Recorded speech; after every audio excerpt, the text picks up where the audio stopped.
Kia ora koutou. Welcome everybody who's joining us for this chit chat this morning. My name is Carla McNeil and it's a real pleasure to be joined by Blair Dravitski, the current Tumuaki or Principal of Lemonwood Grove School in Christchurch, and also Joe McKay, who is our now Head of Education Development and Projects, and most recently the past principal of Holy Family Catholic School in Wanaka. Kia ora, Blair and Joe. Kia ora. Thanks so much for joining me this morning as we come into a discussion about leading through strategic change. Really interested, Blair, to hear about your story at Lemonwood Grove and your experience, because you're a few years into implementing structured literacy now, aren't you? Yeah, correct. 4 years in. So, Blair, I think it would be really valuable if you could share with us what led to you implementing structured literacy, because you're not doing this for the first time in 2025. Would you like to share with us some insights into what led to you having a conversation with your team or them having the conversation with you and then sort of leaning into making that change in teaching practice right across your school? Yeah, so I arrived at Lemonwood Grove School in July of 2020, and we're a school that has experienced extreme growth. So we had lots of new staff starting all the time, and there was pockets of, I guess, different practice happening throughout the school. It was actually an opportune meeting with a group of beginning teachers that I spoke with that talked about, I guess, some inconsistencies in what we were delivering. So I looked around, I did some research, I chatted to some principal colleagues, and structured literacy kept popping up. One of our teachers had worked at a previous school where they'd spent a little bit of time looking at it. And so talking with, after a long chat with the community, I sort of decided that we didn't want to leave learning up to chance. And this was something that was on top. So for us, we decided to explore options. For us, we connected with Learning Matters through a relationship you guys had with another school, and I thought, okay, let's sit down and have the conversation. And from there, it just, I guess, the confidence in what you guys were delivering from a PLD point of view, but also to the ideal platform was for us something that kind of connected the staff together. And the reason for starting the new journey with structured literacy back in 2021 was it actually created a wonderful professional learning network across our school amongst teachers. It created a conversation where we were using the same language, because we introduced it from year 1 to 8. So all of our staff were part of the same PLD rather than rolling it out year by year.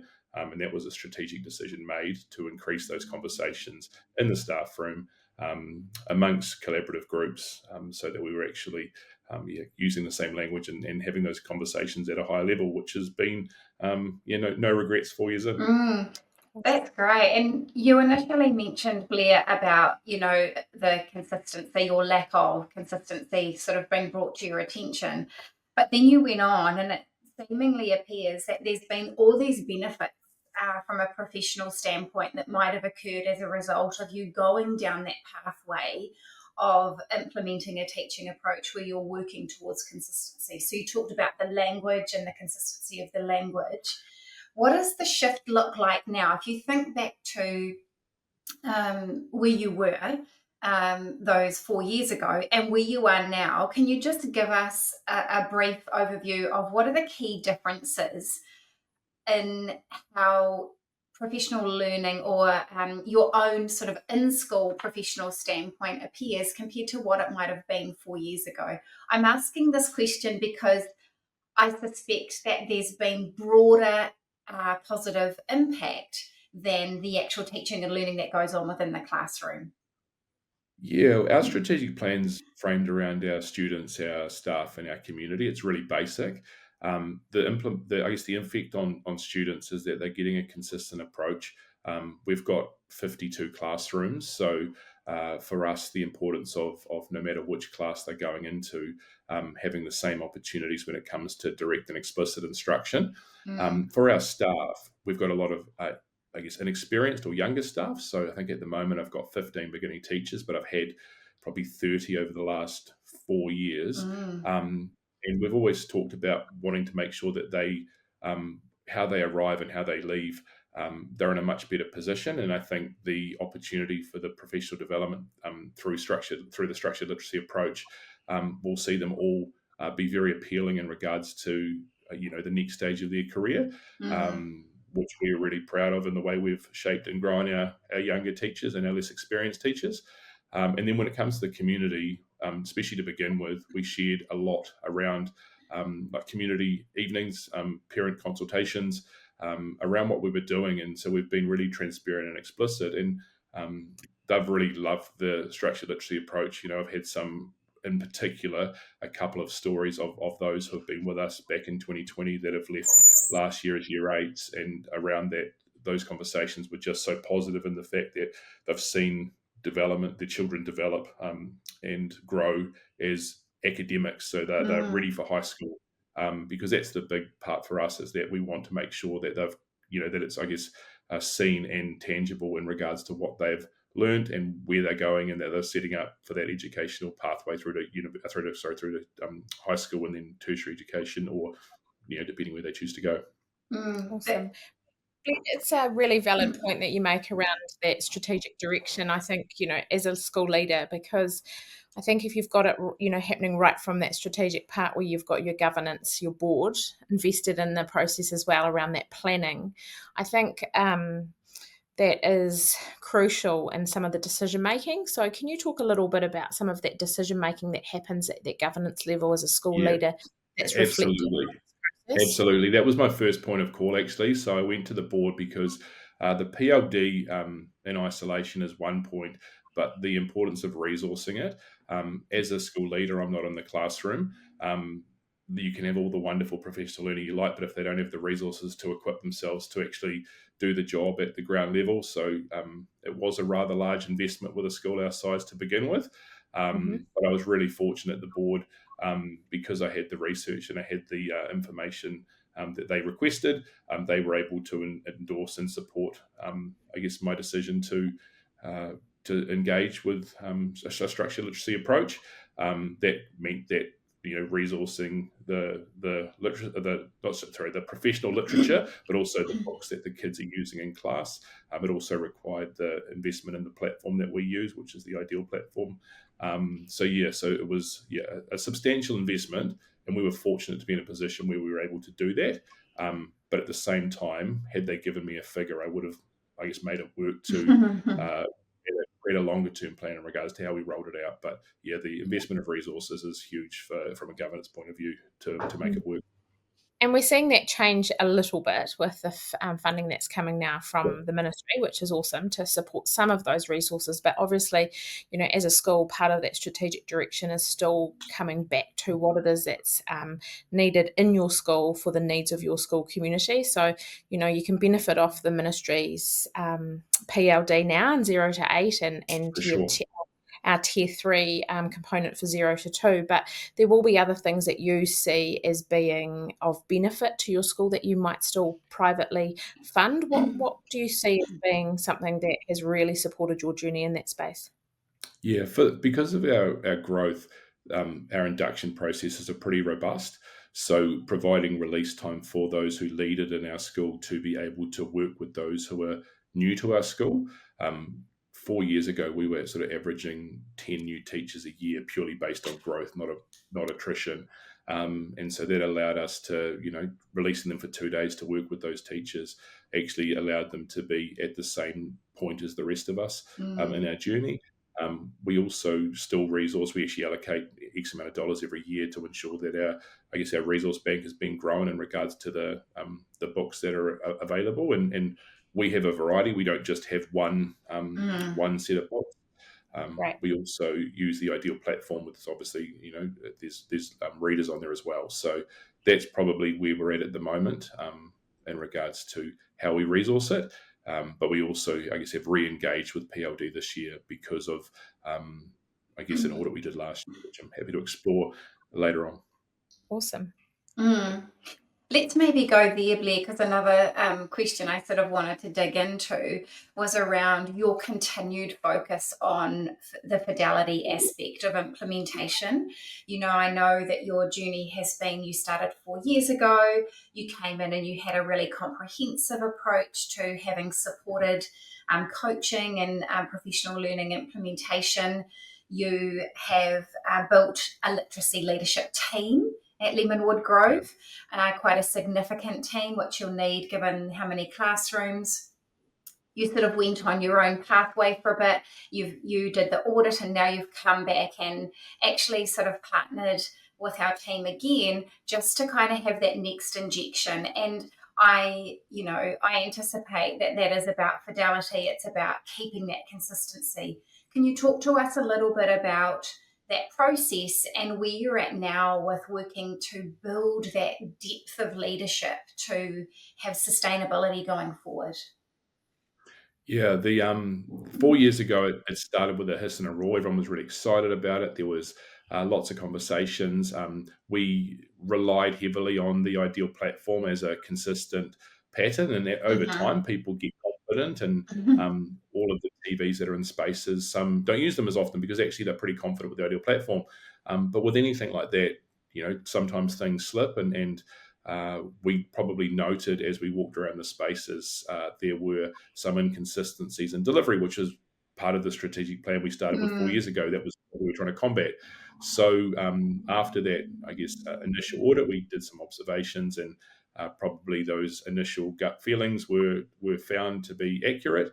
And so re-engaging with Learning Matters this year from a, I guess, external PLD point of view. For some, it will, I guess, just be a good reminder for what we want to achieve and where we're going. For others, is actually going to be brand new because they weren't there 4 years ago when the PLD was explored.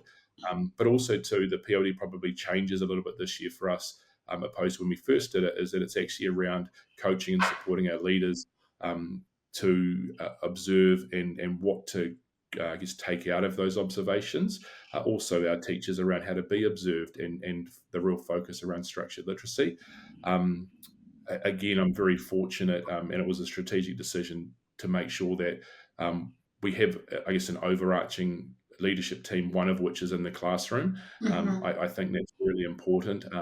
As I said, I'm not, currently teaching and fortunate to be a principal for now 12 years. So I haven't been in the classroom for a long time, and I don't, I wouldn't want to be the person trying to deliver or trying to explain that to my staff. So having a teacher that's delivering it on a daily basis is worth their weight in gold, and she's able to give me honest and reflective feedback around what we're doing. Being a big school as well, the support from the PLD, it's actually almost impossible to have, external provider come in and observe all 52 teachers. So upskilling our leadership team to allow them to do that is important. And we actually have a second layer. So within our cohorts, so all of our cohorts are singularly year level just based on our numbers. There's actually, a teacher in every area that leads structured literacy within that cohort. So we have the SLT overseeing it and providing the resource and funding to make it happen. And then the leadership team middle leaders working on the approach that they're supporting the leaders within their cohort. So, and that's what's happening for the next stage for us in regards to that, with Ruth coming in next week. I think that's a week after to support our staff to do that. That's great. So you're really focused on what I'm going to say is that coach the coach model, where the external coach comes in and builds that coaching capability and really is taking their next step, or helping them to take the next step in terms of their practice and delivery. And is it also about the systems and processes that are in place? Are you working to build consistent systems and processes for that monitoring and ongoing support from an internal perspective? It seems like you're just really sort of etching away at raising the bar and having that consistent overview yourself as the school leader. Yeah, systems within each school are hugely important. Sadly, I found out a little while ago that everyone's replaceable. And so therefore, if people do depart for whatever reason, we want to make sure that those systems are in place that we can replicate success. but at the same time, being able to critique and reflect and make changes along the way. And I think if you, I guess, leave it to chance, or you don't have those really robust systems in place, whether it's good or bad, it kind of is left up in the air. And so that's something that probably, especially in a school our size, where it can happen in pockets where we have success in this area and not in others, and then we need to work out why. So that's something for us we've worked really hard on, to ensure that the systems are in the background to make sure that they are really robust, because the I guess the structure, any kind of explicit teaching and learning, I'm a fan of. I have invested interest. My daughter goes to my school as well, so I want to make sure that she's set up in regards to the best opportunities, as I do for all of our other kids in our school. So that's why we have those systems in place. And I'm really fortunate at the moment that my senior leadership team and my, I guess, structured literacy leadership team have been there throughout the 4-year journey. Amazing. But to say that in the future, if anyone was to depart, I would like to think we can carry on without too much hassle, because the systems are in the background to make sure it's successful. And have you found, Blair, that the way that you've led through this has really helped your team, and you've got a very, very large team. It's really helped them to understand this is not about just picking something off the shelf and implementing it, that it actually is about a way of being, it's about a way of doing, it's about a way of knowing. It really is about a pedagogy, and ultimately that real sort of practice package, because there's so many benefits to that, right? We hope then that once people realise about that, there are aspects of their structured literacy approach that they will transfer across the curriculum when the time is right, because they've got that skill and ability in their kitty. And gosh, it's so empowering for us to see that, but to actually experience it when you are teaching is such a gift. Yeah. So really interested to know, often we hear around the traps that, structured literacy, this is just another program, it'll come and go, da da da da. And we hear that too, if I'm honest, about the ideal platform, or it's a program, or, they're just doing it like this. And we really lean into that, because we want to really clarify and build understanding that actually this whole thing around a structured literacy approach is about building quality knowledge and practice that is transferable, in fact, right across the curriculum. Yeah, absolutely. And I think sort of touching on the 4-year journey, that was probably something that we as a leadership team stepped away from. So we found that we actually, at the beginning, we were sharing all the research and sharing all the reasons for taking on a structured literacy approach. And that was something through the audit we found last year, is we actually do need to be transparent with our staff, because programs don't work. Programs gather dust on the shelf, whereas for us, this has actually been a way of being and a way of doing. It is initially, for us 4 years ago, it was a slow process. So there was a couple of hiccups, because you go, oh, this is so different to what a lot of our teachers are used to. But now we have enough staff that drive it to allow them to kind of go, give it time. It does have impact. It does have influence. Same with our parent community. Our parent community, we're used to getting books home every night, full readers. Whereas that was, again, another conversation. But transparency is key with all of our stakeholders, to ensure that they are aware of why we're doing it and what we're doing. And also, too, we're probably in a position now where enough of our parents have seen the impact and seen the development. It allows, so if there's any kind of comment on a Facebook page, or if there's someone raises something, there's usually a few parents that jump on it before I even have a chance to see it and reply. And again, it's been a wonderful journey so far, and because we have actually seen a really, I guess, concrete impact. And the transference is hard, because initially that's probably the biggest thing, where people are like, oh, they're not putting it into their writing, or they're not putting it into exactly. they're using other subjects. But it's also about being explicit as a teacher to say, to reference some of the terminology that you're using within structured literacy and those other subjects, so they connect the dots as well, because it doesn't always come naturally. And for a lot of kids, they do the old, this is writing, this is reading, this is maths, this is PE. So it's up to the teachers to ensure they are actually explicitly connecting those dots to begin with. And then, as it evolves, it takes off. And we've been, as I said, really pleased with it. That timing piece that you talk about is so crucial that, from my experience as well, when we implemented the and started on the structured literacy journey, it was something that, you had to put the patience into, as you say, and, go into in the pit at times where, and have those robust discussions around, around the process, around the pedagogy the new pedagogy, the new knowledge that we were all learning, and we all brought with us huge experiences and a kitty of lots of literacy knowledge sitting in the background, and to be able to give the time as a team to work through that is so important, and not feel like it's a one and done. You've gone and done some PD or a course or a one-off 2 days. Now say that you're a structured literacy school. Yeah. It's an absolute journey, and I do hear that. I have people say, "Oh no, we've done structured literacy. We went to a 2-day course," and I'm like, "Okay, there is learning and process." And you've talked today about systems and processes. You've talked about coaching. This is an ongoing journey that actually continues to evolve, and as teachers and leaders as well, we're continuously learning along the way. So yeah, we definitely stepped away from using terms like, "Oh, we're a structured literacy school." It's like a badge. So we talk about the approach to structured literacy and the I guess the pedagogical understanding of what we're doing. We also had the advantage of, when I first started, that I didn't have any proof to say what we were doing was working. So we were able to say, well, actually, what we're currently doing is not consistent, which I guess made the process a little bit easier. And it has been, an advantage to be able to do it as a whole staff, because as you said, when two people go away, they might be super excited about going to the PD and whatnot, which is great. But actually, for them to come in, for learning matters to come in and actually do the work with us around our systems, processes, and what it looks like in regards to implementation.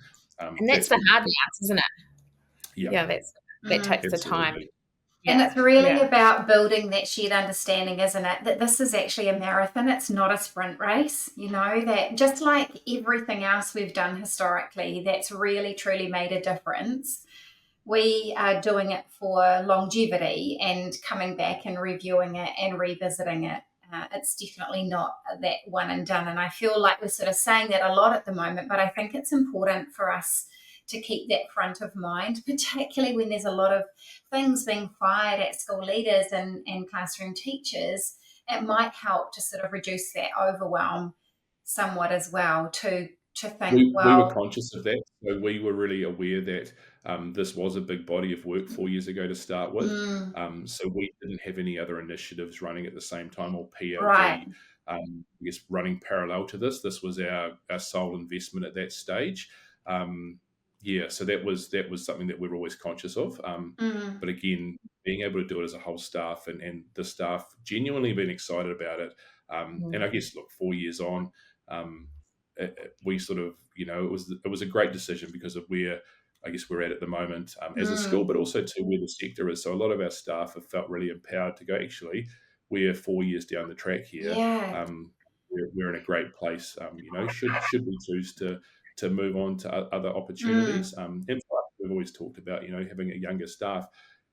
Your first school in your career shouldn't be your forever school. We want people to grow and develop, and we'd like to think that for the 4 years they've taught at Lemonwood, if they do choose to head off somewhere else, then they're really well equipped with, I guess, what's currently going on in the sector, and they'll bring value to whatever school they arrive at because of their opportunities that have been provided through the professional learning around the structured literacy approach. I think, you talk about teachers, being excited about what it is that they're doing. I think, you get to a place in your journey where your results start,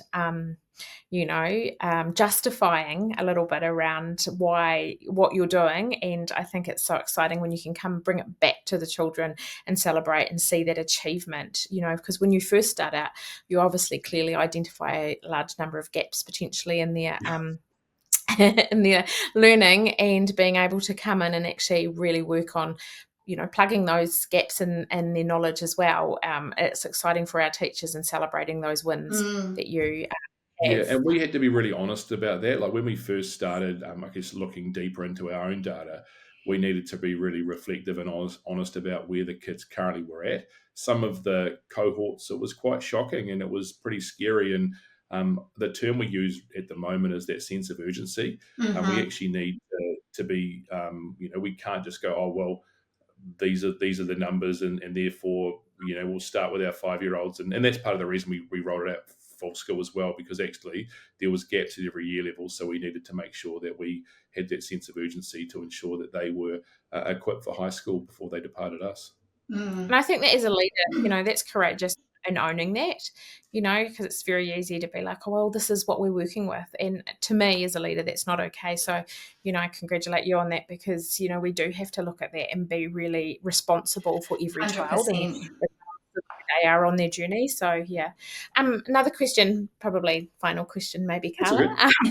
What advice for other principals who are starting out or thinking that everything's sort of honky-dory in their space? What advice would you give them as they move into this? Yeah, I jotted some notes around this actually, because my own experience as a teacher before I got into leadership, I was very fortunate where the reference point of explicit and direct instruction were pretty common. It's not always across the country the same experiences for all teachers.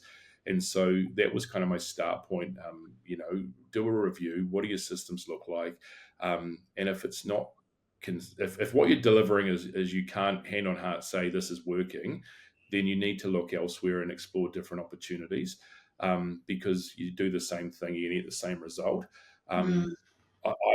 My journey itself was reaching out to other colleagues who were involved with structured literacy, not necessarily learning matters, but structured literacy as a wider approach. And those who have been on the journey, 4, 5, 6, 7 years, are the best. I'd like to think that respectfully colleagues I don't want to say they're not brainwashed by it. They have got genuine data and improvement to see the difference it's made in their schools. So then my advice would be to reach out to those who are already on their journey. Don't, buy into the media. Don't buy into the hype. Talk to those who are living and breathing the same experience as you are. I know for us, like when we first started, being able to invite a smaller school who maybe couldn't afford the same opportunities that we could. So you reach out to those around you and say, look, these guys are coming. This is what it's going to cost. Look, it's going to cost us the same regardless. Come sit in the back, send a few teachers along to see if it's worthwhile. But I guess for me, knowledge is power. So being able to, talk and listen and ask questions of those that actually don't have invested interest. I have no invested interest in this podcast or this conversation. I genuinely believe in what we're doing. So I think that's really valuable. And then when I've reached out, I've always found, the learning matters we worked with have been, more than happy to have the conversation and find the right person to fit your environment. I really love how you say about, having others come and sit in and sort of having that collegial approach to getting this across the line. I love that. And Joe will know I love that, because I have a huge value of generosity. And I just think that is such a great thing, there are so many schools that it is really, really difficult for them to be able to access a more intense level of support and that sort of extra level of being able to add that coach to coach layer. And so maybe there is an option going forward for people to come together and collaborate more so to support one another. The other part of that, when you were sharing that earlier, I was thinking, you really are in a great space because you've been on this journey for 4 years, and then the Ministry of Education have come on board with saying this is how we're going to teach, and now it's sort of bedded down in our curriculum documents.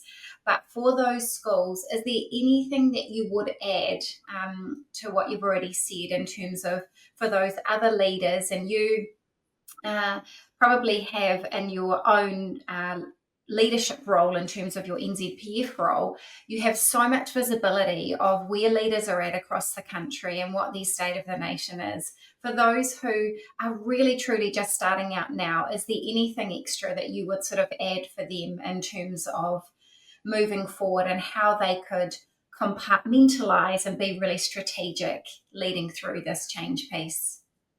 Yeah, I did my research as the leader. Probably it took me 6 months before we engaged in implementation. So I'm aware of how busy the current climate is in Mm. regards to schools and education. So my biggest thing would be don't rush it. As the leader, I've always, especially to begin with, being trying to be a step ahead of the research and a step ahead of what the process and implementation is going to look like.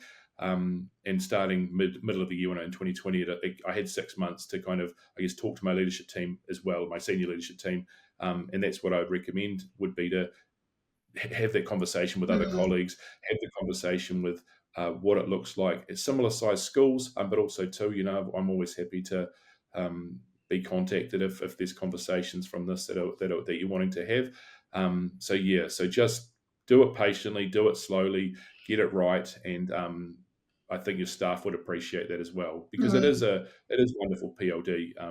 And as I said, the staff, I believe, are better equipped moving forward for whatever their further career looks like. Yeah, that's amazing. Awesome. Thank you. And Jo, when I reflect on our first meeting and how you did your research, it was very much in line with what Blair was just sharing about sort of building your leadership team around you. Is there anything that you want to add to what Blair has said in terms of those who are really in more of that space of just starting out with implementing a structured approach to literacy?